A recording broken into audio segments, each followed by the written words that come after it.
Bonjour, je suis Maya Grossman, étudiante en première année du cursus général de Sciences Po Strasbourg. Je suis donc nouvelle dans la capitale alsacienne. J'ai emménagé en septembre après avoir appris mon acceptation sur Parcoursup dans le prestigieux établissement de Sciences Po Strasbourg. Je suis très honorée et très heureuse d'être étudiante ici. Et cela m'est permis grâce au comité de donateurs de l'UNISTRA. Je suis effectivement lauréate de la bourse de donateurs 2021-2022. Concrètement, qu'est-ce que ça m'apporte? Ça m'a permis de financer la vie autonome, de prendre un appartement, d'avoir accès à une alimentation variée, équilibrée, à tous les manuels qui sont requis pour les études.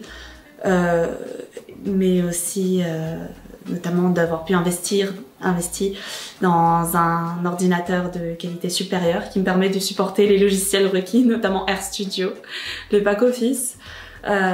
Mais c'est aussi un bénéfice à plus long terme. Ça me permettra de financer ma 3e année à l'étranger, qui, dans le cadre du règlement des études, doit se faire nécessairement à l'étranger. Mon projet serait de partir en Amérique du Sud, ce qui est bien évidemment assez coûteux.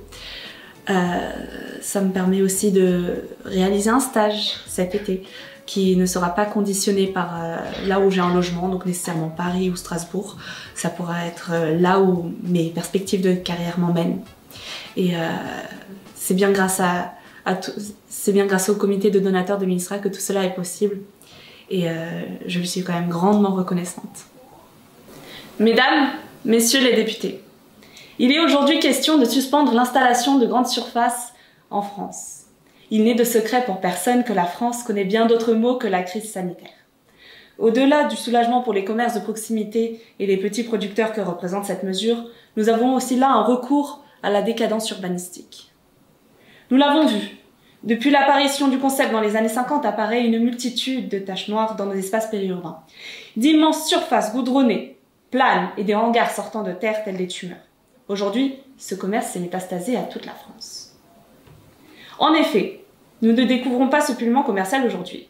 Depuis 5 décennies déjà, le législateur tente de freiner cette expansion débridée. Des lois ont été votées, à citer la loi Royer, introduisant des commissions départementales d'urbanisme commercial qui accordent ou non le permis de bâtir pour les magasins de plus de 1500 m². La loi Allure, lacunaire car s'appliquant uniquement au drive, intégrant un magasin de détail ouvert au public. La loi Élan de 2018 qui certes a contribué à la revitalisation de nos centres-villes, mais qui, votée dans un contexte antérieur à la crise sanitaire, n'a pu prévoir l'ébranlement de l'équilibre de marché antérieur à la crise. Je passe outre le nombre d'autres mesures qui, indéniablement, n'ont pas fait leur preuve au vu de la situation actuelle. Mesdames, Messieurs, je vous demande pourquoi les supermarchés s'arrogent-ils ainsi le droit de mépriser le code de l'urbanisme? Mais surtout, par quels sombres moyens? Ce vandalisme de nos espaces périurbains cache une triste réalité politique, la faiblesse de nos élus face aux géants industriels. La loi Royer s'est soldée en un échec. Nous ne pouvons déléguer un tel pouvoir décisionnaire à nos municipalités. L'affaire Leclerc de Blagnac n'est-elle pas emblématique de la faiblesse de nos élus aux promesses des commerciaux? L'urbanisme doit être en position de commander le marché, et non l'inverse. L'approche ascendante s'étant montrée contre-productive, c'est à l'approche descendante d'établir l'ordre public.